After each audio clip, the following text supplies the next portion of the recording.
Hello friends, ഇന്ന് നമ്മൾ സഫാരിയോട് യാത്ര കഴിഞ്ഞ് വന്നിരിക്കുകയാണ്. അപ്പോൾ യാത്രാക്ഷീണം അകറ്റാൻ ഏറ്റവും നല്ല ഒരു പാനീയമാണ് നല്ല മധുരമുള്ള തണ്ണിമത്തൻ.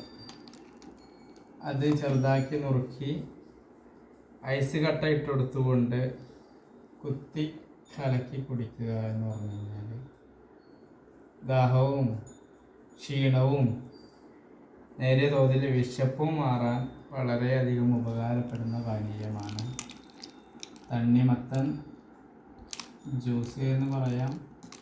അതുപോലെ തണ്ണിമത്തൻ്റെ വെള്ളം എന്നും പറയാം. അപ്പോൾ എല്ലാവരും ഒന്ന് പരീക്ഷിച്ച് നോക്കുക. നിങ്ങളെവിടേക്കും യാത്ര എല്ലാം പോയി വരികയാണെങ്കിൽ ക്ഷീണം തോന്നുകയാണെങ്കിൽ അല്പം തണ്ണിമത്തൻ എടുത്ത് ഇതുപോലെ നല്ല ഐസ് കട്ട, ഫ്രീസറിലുണ്ടാകുന്ന ഐസ് കട്ട എടുത്ത് മിക്സാക്കി ഒന്ന് കഴിച്ച് നോക്കുക.